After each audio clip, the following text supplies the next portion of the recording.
Ramon TV, habari na burudani kiganjani mwako. Michuano yote ambayo tunashiriki kwa maana ya kombe la shirikisho pamoja na ligi kuu ya NBC. Na kila michuano tuna evalue kwa thamani yake. Na kila michuano tunaichukulia kwa userious wa kiwango chake. Tumemaliza michuano ya kombe la shirikisho Afrika, tumeingia finali na sasa tunarejea katika ligi kuu ya NBC. The same power ambayo tulitumia kwenye michuano ya Afrika ndio hiyo tunakuja kuitumia kwenye michuano ya ligi kuu ya NBC. Timu ya mpira wa miguu jambo lake la kwanza ni kushinda kila mashindano ambayo yanashiriki. Kwa hiyo tumeshinda kwenye kombe la shirikisho na sasa tunataka kushinda kwenye ligi kuu ya NBC. Hatuko hapa kwa ajili ya kuanza kurank ipi ni bora, ipi ni nzuri. As long as ni michuano rasmi inayosimamiwa na mamlaka rasmi, sisi tunashiriki yote kwa kiwango kile cha kufanana. Wanao rank michuano A ni bora kuliko michuano B, tunawachia hiyo nafasi. Sisi kazi yetu ni kushiriki na kushinda kila ambacho tunashiriki. Muhimu tu nyinyi sasa mkatofautisha kwamba kuna watu wanazungumza kwa wivu na kuna watu wanazungumza kwa chuki. Na mtu akizungumza kwa wivu una play goma la J Combat, unamwachia hapo, unaendelea na maisha yako. Wala huna muda wa kubishana na mtu. Anazungumzia special treatment. Hii kwa nini special treatment hii?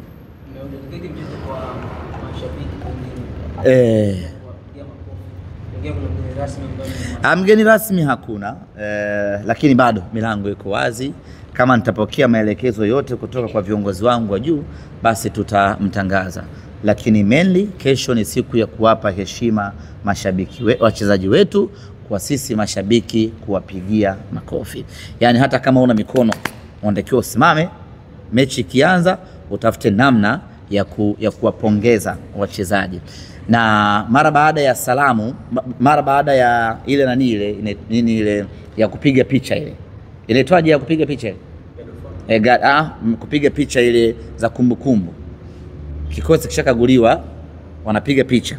Wakishapiga picha, wachezaji huwa wanakaa cycle hivi, wanaanza kuwapigia makofi wachezaji. Kwa sisi tukisimama wakati timu inaingia, hatutakaa mpaka wachezaji wamalize kupiga picha, wakae katikati ya duara, watupigie makofi ya pamoja, na sisi ndio tutakaa kwenye viti vyetu. Hiyo ni kwa aliye uwanjani, kwa aliye nyumbani, kwa aliye kwenye basi, aliye baa, aliye usingizini, yoyote yule anatakiwa huo muda ukifika, hata kama angalii mechi, lakini anajua okay, sasa hivi ni saa 9 hii na dakika, sasa hivi timu inaingia, hapo alipo akae apige makofi.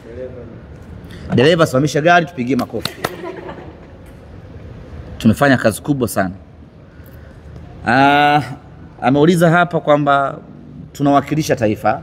Je, hakuna haja, hatuoni haja ya mashujaa kutupigia makofi? Ni mashujaa kutupigia makofi. Ni mashindano mawili tofauti na wasimamizi wake ni tofauti. Kwa hiyo sidhani kama inaweza ikakubaliwa.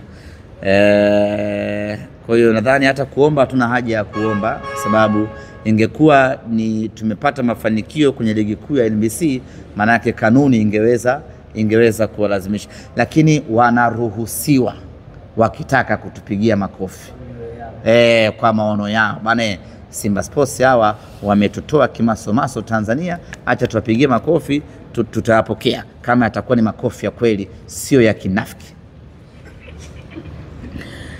Ameuliza hapa bana, ahadi ni nyingi wamepewa mashujaa. Hatutaki kuingilia system yao ya kiuendeshaji. Hatutaki kuingilia.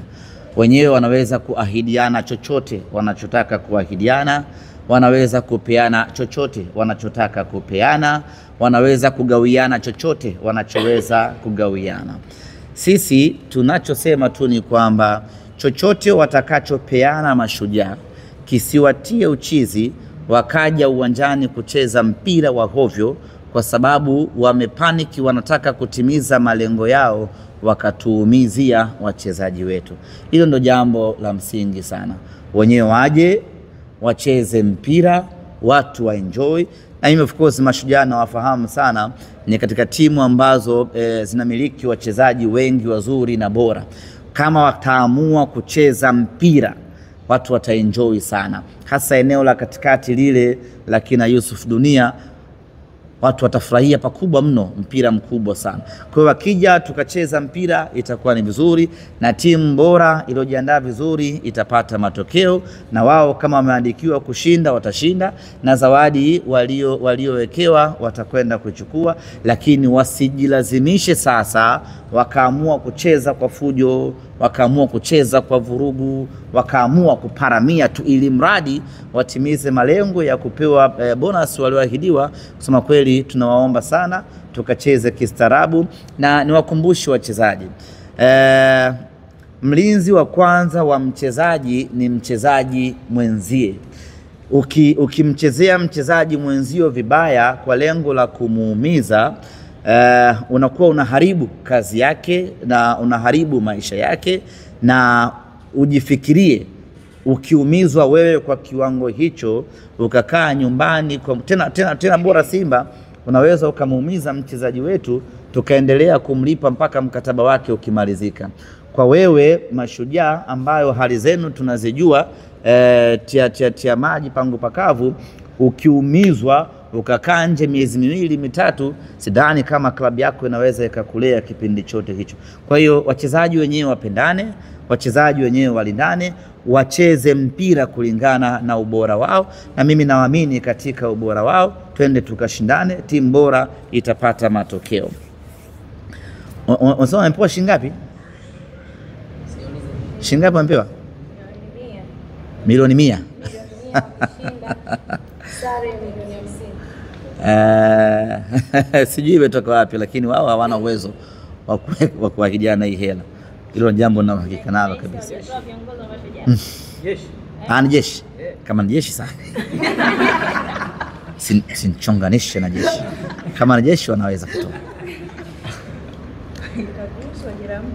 Bana, mpango mkakati wa kushinda hapa sasa kwenye mechi kama hizi za back to back. Kwanza lazima tuwekane sawa. Ratiba kama hii ya back to back, cheza ni kucheze, sio mara ya kwanza Simba kupangiwa, na sio mara ya kwanza kutokea katika ligi yetu. Huwa inatokea mara kadhaa, hasa unapokuwa kwenye majukumu ya kimataifa ama unapo exceed yale malengo ambayo watu hawakufikiria kama ungeweza kufika. Na nakumbuka tumeshawahi kuwa na ratiba kama hii wakati fulani, lakini tuliweza kufanikiwa kushinda mechi zote. Tulicheza na Stendi Shinyanga, tukanyanyuka, tukaenda kucheza na Tabora na Kagera Bukoba, tukanyanyuka, tukacheza na Gwambina Mwanza, tukanyanyuka, tukaenda kucheza na Biashara Mara, tukanyanyuka, na kote huko tulishinda. Zilikuwa ni mechi 4 ndani ya muda mfupi kweli kweli, lakini kote huko tulifanikiwa. Sasa kwenye ratiba kama hiyo ndipo ambapo unalazimika kuonesha ubora wa kikosi chako, na hapa Simba hatuna pressure hata kidogo, kwa sababu kikosi cha kuweza kucheza mechi hizo 4 ndani ya muda mfupi tunazo.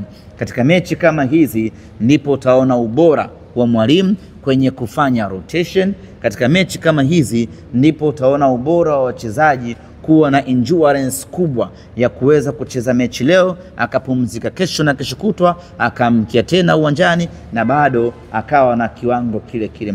Lakini kumbukeni, Simba tumesajili wachezaji wengi vijana ambao bado wana hamu ya kucheza, wana nguvu ya kucheza na wana morali ya kucheza. Sisi hatujasajili wastaafu wa Afrika Mashariki. Sisi tumesajili wachezaji ambao wana nguvu ya kucheza. Kwa hiyo wana uwezo wa kumudu kucheza kwenye mazingira magumu kama haya. Kwa hiyo wala msiwe na wasiwasi, ratiba hii sisi tutaishi nayo vizuri tu, wala hakuna mashaka ya aina yoyote ile. Nadhani tumemaliza. Ramon TV, habari na burudani kiganjani mwako.